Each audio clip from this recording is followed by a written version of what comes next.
I was trying to get into a can of beans today. That's when I realised I don't have an opener.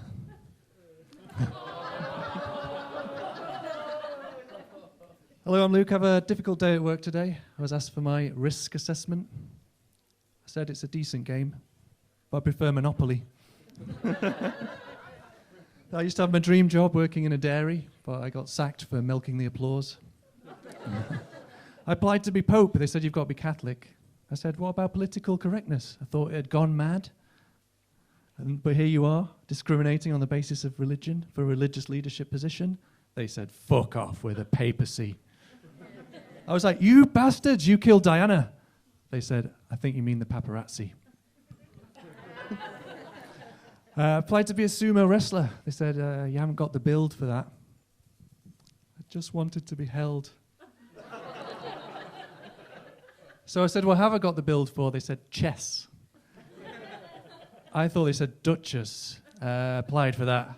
Didn't get that either. So it always seems to be a glass ceiling for me. So I think you can tell from my accent I'm not really from anywhere. Grew up in the suburbs, the bland suburbs. Grew up suburban poor, the worst kind of poor. It's like, if you grow up poor in the countryside, you've got all that sort of ooh-ah, that rustic charm. You can seek the love of a farm animal. And, if you grow up poor in the city, you can get like street cred and you can be like, what's up, bruv? And you can like go fisting with all your mates. Or suburban poor, you've got nothing. We were so bored growing up, me and my sister, we would pretend to be cars going around the house. Because we'd grown up in the suburbs, it didn't like occur to us to like drive fast around the house and be like a screech, handbrake turn into the living room. No, we would just go around and like do the indicators. Yeah, I'm just waiting to turn into a driveway. Yeah, it's heavy traffic. There's been like 2 cars coming the other way in the last 5 minutes. It's terrible. So anyway, let's get out of the suburbs. Has anyone here been abroad? Has anyone here been abroad? You ever been abroad? You've been abroad, sir? What was it like when you became a dude? Difficult. Yeah, I've been abroad. I used to be a high-class prostitute in the Middle East. My boy milk brought all the sheikhs to the yard. And their life is better than yours. Damn right, it's better than yours. I could teach you, but they're hereditary oligarchs sitting on vast oil wealth, so you will find it hard to get into. I recently went to the US and I was watching the news in the US. The news in the US is fantastic. It's mental, right? They were talking about North Korea and they went, it's a totally totalitarian state. I was like, totally totalitarian. So I like the idea that you could be partially totalitarian, like we only repress dissidents and imprison gays Monday to Friday. And it's not okay to be a hippie or a fascist during office hours. But at the weekends, we all just chill and go dancing.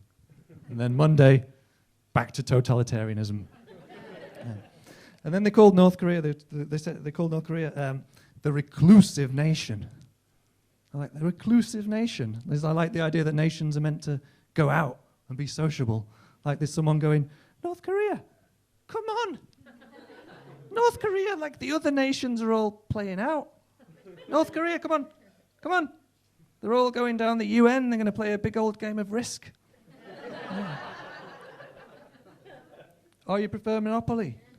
Right, yeah, I guess. So you just play that by yourself? Oh, yeah, you're right. No, it is in the logic of the game that ultimately you want to be alone. And yeah, it's and like a Monopoly, isn't it? Yeah. Yeah, and you do see it a lot at Christmas, don't you? When one person in the family gets ahead, and then they're just crushing the others who've become bored and alienated, teaching them a valuable lesson in free market economics. So, yeah. No, I can see why, as a communist nation, you would find that it exposes the inherent wrongs of capitalism, yeah. Sorry, I was getting a long chat with North Korea. They're very interesting opinions over there. So I'm not really sure about Europe either. I don't think we, the British, are very sure about Europe. If you think about the French, for example, like when they get drinks and they do cheers, they insist on looking each other right in the eye. Ching! right in the eye, because they see the moment of having a drink together as a moment of like conviviality, togetherness, joie de vivre, maybe some other French words like that, you know, good things. We, the British, we don't give a shit about that. We watch the drink. Oh, we watch the drink. We go, careful, no spillage, no spillage. Quite expensive in here, so none of that. And then, ching, and we go, come to mama, red wine, all mine, all mine. Vodka, vodka, whatever rhymes with vodka. Yeah, so I think that's why we're heading for a no-deal Brexit. And I like a bit of history, so I looked back to see if there'd ever been a no-deal Brexit before, and it turned out there had. Back in 1534, just after 3:30. Not a joke, just being accurate about the details. Henry VIII Brexited. I think that's the past tense, isn't it? Was it Brexat? Anyway, Brexited from the Catholic Church because they were unelected bureaucrats, and he hated that. It was ironic, really, because he was unelected as well. He hated that, and he just wanted to live an honest, decent British way of life, free from interference. Free from interference from these unelected bureaucrats in Europe. So it's very similar to now. But I don't know if you've heard about Henry VIII, Hennes, I call him. Hennes, he was a man's man, right? Which is a historian's way of saying he was a complete knobhead. First weird thing about Hennes is he numbered his wives. He didn't call them by names. He'd always call them by the numbers. You think that wife one might have got a bit suspicious. So, come here, wife one. Why have I been numbered? This implies a sequence. What have you got planned? But no, she didn't ask questions until it was too late. And the other bad thing about Hennes is that he would tell people that the beheadings were consensual. And very difficult to disprove afterwards, isn't it? Like, well, we better ask the victim about that. Oh. So that's what we've got to look forward to, I think, ladies and gentlemen. More divorce, more beheadings, but at least, like Hennes, we'll be able to trade freely around the world and negotiate the best prices for breeches and cummerbunds. That's what he did. Anyway, I think I've covered world politics there, so I'll just leave you with a cat story. Because we have a lot of cats in my house. It's a cat-based household. And my mum's got 4 cats.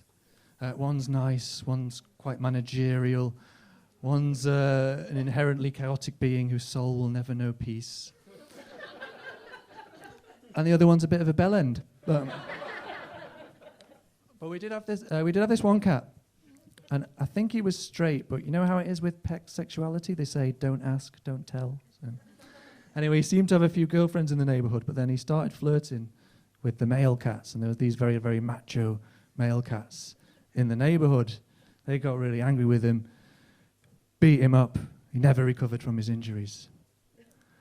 So I guess you could say by curiosity killed the cat. Yeah. Okay, that's it from me. Thank you very much.